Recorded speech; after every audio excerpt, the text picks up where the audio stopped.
Dans la précédente capsule, on a vu qu'un problème de dynamique vibratoire en élément fini, un système d'équation, ça conduit à un problème de valeurs propres. Et donc, on trouve les valeurs propres, ça nous donne les fréquences naturelles d'un système. Donc, ce qu'on va voir ici, c'est qu'avec les valeurs propres, on peut aussi trouver des vecteurs propres. Et où les valeurs propres sont les fréquences naturelles, mais les vecteurs propres sont les modes propres de la structure. Donc, on avait nos valeurs propres oméga i qui étaient, dans le fond, les valeurs propres de cette équation-là, ce qui faisait en sorte que cette matrice-là devenait singulière ou que son déterminant devenait nul. Donc, ce qu'on peut faire, c'est qu'on peut prendre chacune des valeurs propres qu'on trouve, les valeurs oméga i, les prendre et puis venir les réinsérer dans cette équation-là. Donc, on vient réinsérer une des valeurs propres. Et donc, ce qu'on pourrait faire, c'est venir trouver la solution de cette équation-là, le vecteur de solution delta. Donc, ça nous donnerait la forme de comment la structure vibre à cette valeur de oméga-là. Le problème, c'est que en mettant la valeur propre dans cette équation-là, ben, on la rend singulière. Donc, il n'y en a plus de solutions qui existent. En fait, il y a une infinité de solutions. Donc, ce qu'il faut faire, c'est qu'il faut venir fixer une des composantes de notre vecteur delta, par exemple en fixant la première composante à 1, pour pouvoir ensuite trouver toutes les autres composantes du vecteur en fonction de la première. Donc, c'est quoi dans le fond? C'est que notre vecteur propre, il n'y a pas d'amplitude. Donc, le vecteur, quand on parle du vecteur propre ou du mode de vibration d'une structure, on ne parle pas d'amplitude, on parle juste de forme relative. Donc, vous avez probablement déjà vu les modes de vibration d'une corde de guitare.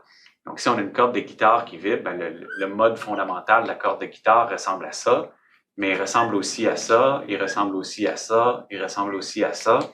Donc, tout ça, c'est le même mode, c'est juste l'amplitude qui change. Donc, un mode de vibration, ça n'a pas d'amplitude, il faut le normaliser.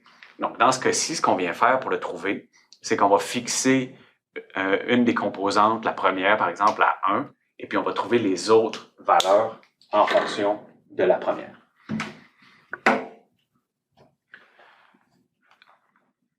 Et donc, ça va nous donner l'allure de vibration, donc le mode propre de vibration. Donc, une fois qu'on a fait ça, une fois qu'on a trouvé notre mode propre de vibration, ce qu'on peut faire, c'est qu'on peut s'intéresser à ses propriétés. Donc, notre vecteur propre, une propriété intéressante qu'il va avoir, c'est qu'ils sont orthogonaux l'un à l'autre par rapport aux matrices de masse et de rigidité.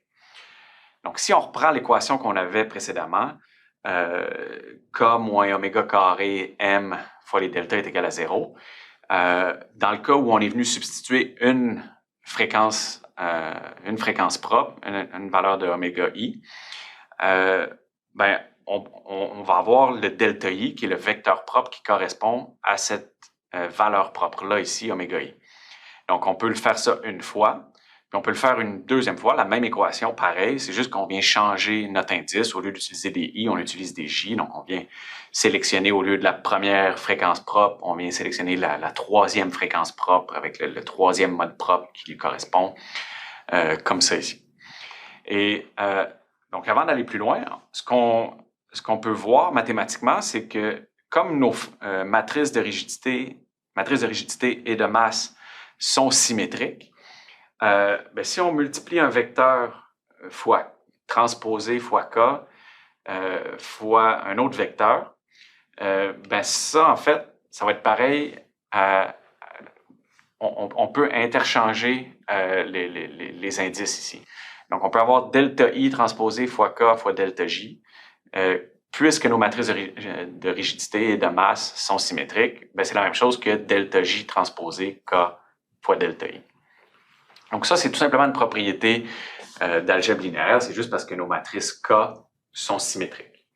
Et donc, profitant de ça, ce qu'on va faire, c'est qu'on va prendre notre première ligne ici, puis on va lui soustraire la deuxième ligne. Mais avant de faire ça, on va multiplier la première par delta J, puis on va multiplier la deuxième par delta I.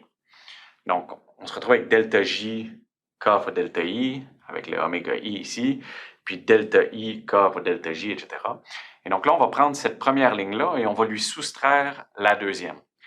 Mais comme on a dit que delta J transposé K delta I, c'était la même chose que delta I transposé K delta J, juste par des propriétés de matrices symétriques en algèbre linéaire, ben ça moins ça, ça va être égal à 0. Et donc, on va se retrouver uniquement avec notre delta I moins notre delta J fois delta J m delta I. Donc, on peut prendre l'un ou l'autre parce que ça ici ou ça ici, c'est la même chose. Donc, delta I au carré moins delta J au carré fois, oméga I au carré moins oméga J au carré fois nos delta I, delta J, m.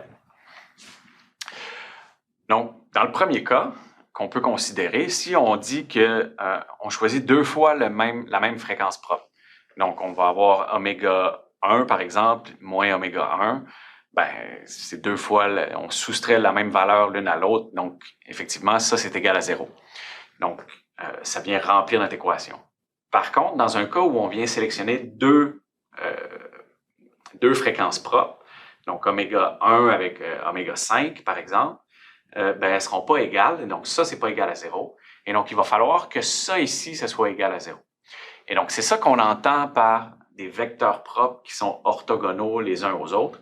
C'est que, dans le fond, en venant multiplier le vecteur I par le vecteur J au travers de la matrice de masse ou au travers de la matrice de rigidité, ça va être égal à 0. Donc, nos vecteurs propres sont orthogonaux l'un à l'autre. Ça veut dire qu'ils sont égaux à 0 lorsqu'on les multiplie à travers de la matrice de masse ou de la matrice de rigidité. Et donc, ça va être une propriété super intéressante lorsqu'on va s'intéresser à la réponse forcée du système. Donc, on va prendre ce résultat-là, puis on va le mettre bien au chaud. On va y revenir d'ici une ou deux capsules. Entre-temps, ce qu'on va faire, c'est que lorsqu'on va avoir le même indice, lorsqu'on a choisi la même fréquence propre, ben on avait que notre équation était égale à 0 parce qu'on a la même oméga I, et donc le reste, cet autre terme-là n'est pas égal à 0. Il va être égal à une certaine valeur, une constante, donc on va appeler lambda.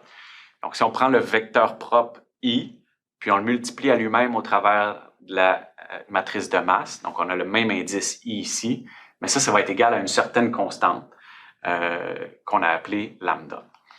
Donc, ce qu'on va faire, c'est qu'on va venir normaliser notre vecteur propre, delta I, par la racine de lambda.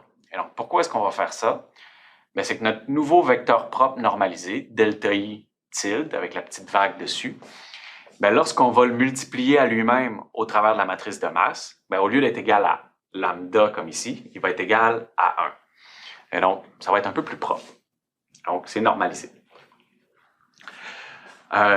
Et puis, pour terminer cette capsule, ben, un des avantages de venir normaliser nos vecteurs propres comme ça ici, c'est que alors qu'on avait cette relation-là ici, lorsqu'on avait des indices différents, ben, lorsqu'on a le même indice, en fait, lambda, notre delta I normalisé multiplié à lui-même au travers de la masse, ça va être égal à 1. Donc, on va avoir oméga I carré qui va être égal à oméga I carré. Et puis, donc notre terme de droite avec le K, ce qui veut dire que lorsqu'on va multiplier nos delta I normalisés à eux-mêmes au travers de K, ben, au lieu de donner une certaine valeur quelconque, ben, ça va nous donner directement nos fréquences propres. Donc, lorsqu'on multiplie un vecteur propre normalisé à lui-même au travers de la matrice de masse, ça nous donne 1. Puis lorsqu'on multiplie un vecteur propre normalisé à lui-même au travers de la matrice de rigidité, ça nous donne la fréquence naturelle correspondante à ce vecteur propre-là. Et donc ça va être un autre résultat super intéressant pour venir écrire, venir solutionner la réponse forcée de notre système vibratoire.